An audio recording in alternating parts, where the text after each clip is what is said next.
BRMS adalah perusahaan tambang multimineral asal Indonesia yang sudah berdiri sejak tahun 2003 dan merupakan anak perusahaan dari PT Bumi Resources Tbk yang juga dikenal luas sebagai salah satu pertambangan nasional. Hai Sobat Pans, mari kita bahas mengenai PT Bumi Resources Mineral Tbk atau yang biasa kita kenal dengan kode sahamnya BRMS. Menariknya BRMS punya portfolio lengkap seperti emas, tembaga, seng, dan timbal. Dan semua asetnya tersebar di berbagai wilayah di Indonesia, dari Palu, Gorontalo, Aceh, sampai Dairi yaitu Provinsi Sumatera Utara. Kalau kita lihat kinerja tahun 2025, mereka cetak pertumbuhan yang luar biasa. Kapitalisasi pasarnya ada di 146,39 triliun, kemudian saham yang beredar 141,78 miliar lembar, harga tertinggi dalam 52 minggu terakhir, yaitu di 1050, dan harga terendah 268. Lalu kemudian kinerja year to date-nya naik lebih dari 203%. Nah tentunya lonjakan ini nggak datang begitu saja. Dalam semester pertama tahun 2025, BRMS mencatatkan penjualan mencapai 121 juta US dollar atau naik hampir 97% dibanding tahun lalu. Kenaikan ini didorong oleh ekspansi pabrik baru, dan tentu saja efek dari global gold rally yang bikin harga emas dunia ikut terbang. Tapi yang menarik, BRMS bukan cuma menjual emas, BRMS juga menjual perak sebagai produk ikutan. Di kuartal pertama tahun 2025, penjualan perak tumbuh plus 164,8% secara year-on-year. Jadi dari total penjualan, sekitar 97% dari emas dan sisanya dari perak. Dan kabar baiknya, perusahaan ini sedang bersiap untuk monetisasi proyek tembaga Gorontalo Minerals yang katanya punya karakteristik mirip tambang batu hijau milik Aman Mineral. Sekarang kita bahas soal backing power di belakang BRMS. Pemegang saham terbesarnya adalah Emirates Tarian Global Ventures SPC dengan kepemilikan 25,1% yang berada di bawah naungan Grup Salim. Dan ini menarik karena Direktur Utama BRMS saat ini, yaitu Bapak Agus Projosasmito, juga menjabat sebagai Presiden Komisaris di Aman Mineral, yaitu operator tambang batu hijau di NTB. Nah, artinya ada transfer knowledge dan jaringan yang kuat antara dua raksasa tambang ini. Sejak memulai produksi emas pertamanya di tahun 2020, yang menghasilkan cuma 2.271 ons, dan sekarang sudah tembus 64.983 ons. Nah, itu artinya pertumbuhan produksi emas BRMS dalam 5 tahun terakhir mencapai 196%. Dengan ekspansi tambang bawah tanah, berkapasitas kadar emas sekitar 4,9 gram per ton sebagai salah satu tambang emas domestik yang paling signifikan. Sekarang kita geser sedikit ke konteks yang lebih luas. Karena nggak bisa kita pungkiri bahwa tahun 2025 ini adalah tahunnya emas. Harga emas global terus melonjak menembus 3.900 per ons US dollar, alias naik lebih dari 50% secara year to date. Emas jadi aset paling outperform sepanjang tahun 2025. Nah, apa yang bikin harga emas bisa gila-gilaan begini? Kombinasinya sangat menarik. Mulai dari kebijakan moneter yang longgar di Amerika dan Eropa, kemudian perlambatan ekonomi global, dan ini yang paling krusial, yaitu akumulasi besar-besaran oleh Bank Sentral Dunia. Sejak tahun 2022 saja, Bank Sentral Global sudah membeli lebih dari 1.000 ton emas per tahun. Nah, fenomena ini disebut banyak analis sebagai gold rush modern. Lalu kalau kita lihat dari segi geopolitik dan de-dollarization, kalau dulu harga emas selalu berlawanan arah sama dolar, tahun ini justru beda. Korelasinya negatif antara emas dan DXY, yaitu indikator yang mengukur nilai dolar Amerika terhadap sejumlah mata uang, dan bahkan ketika dolar menguat, harga emas tetap tinggi. Artinya, faktor geopolitik dan permintaan fisik sekarang jauh lebih dominan. Investor global lagi berlomba-lomba lindungi asetnya dari ketidakpastian ekonomi, perang, dan volatilitas pasar. Permintaan investasi emas juga melonjak, yaitu plus 117% secara year-on-year. Sementara permintaan untuk perhiasan justru turun, yaitu minus 18% secara year-on-year. Nah, di sini tandanya jelas. Emas sekarang bukan lagi simbol gaya, tapi simbol keamanan finansial. Dan kalau kita ngomong soal de-dollarization, Asia jadi penggerak utamanya. China sendiri, lewat People's Bank of China, terus menambah cadangan emasnya sampai 2,8 ton, atau sekitar 7,7% dari total cadangan devisa.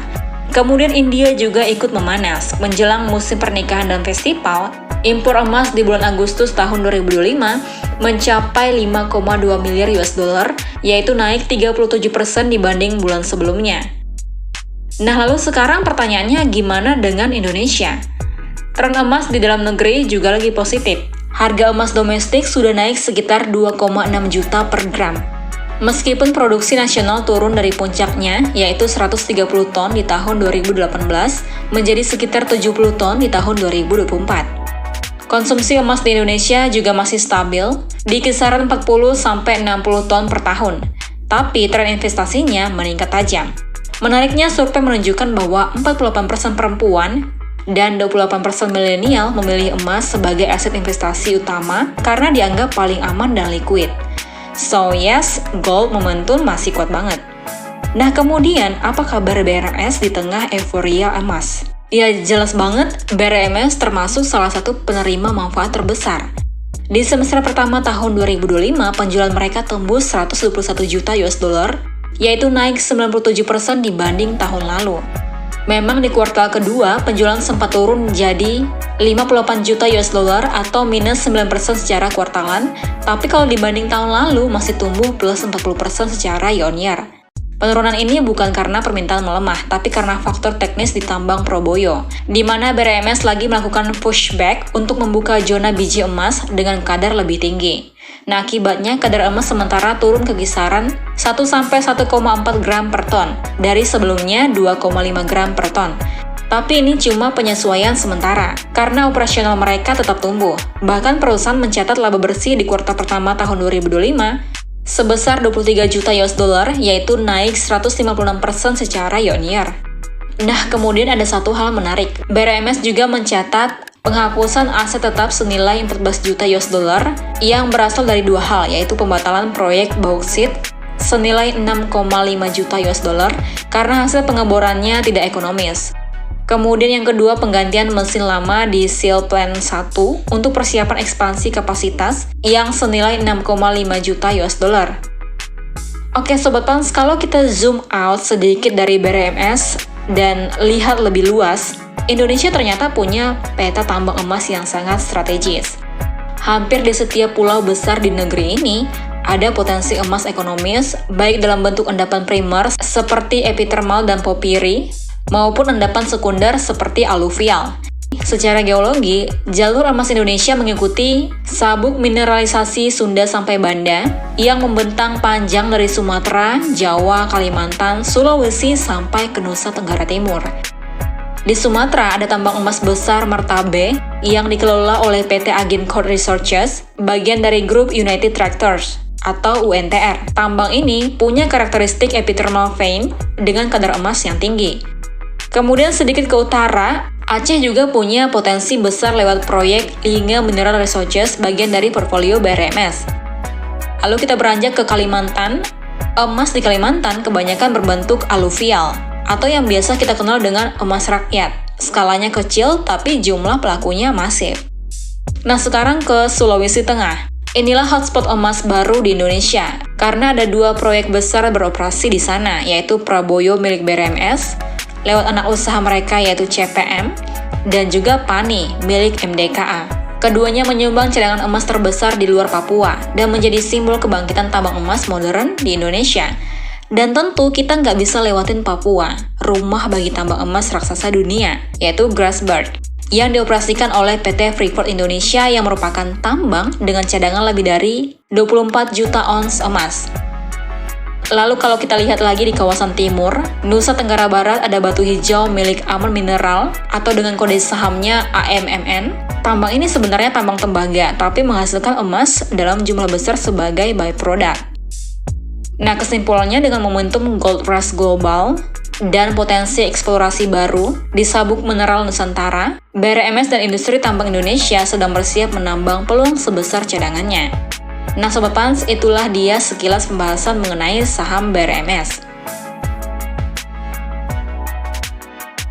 Well, jika Sobat Pans ingin berinvestasi di Pandin Sekuritas, kami sedang mengadakan promo cashback. Sobat Pans cukup deposit 1 juta rupiah dan berhak mendapatkan cashback senilai Rp200.000 khusus nasabah baru dan menggunakan RDN Bank Panin. Lalu Sobat Pans dapat menyetorkan dana dalam jangka waktu 7 hari setelah RDN jadi. Well done, happy trading dan happy investing. Investasi aman bersama Panin Sekuritas Pontianak.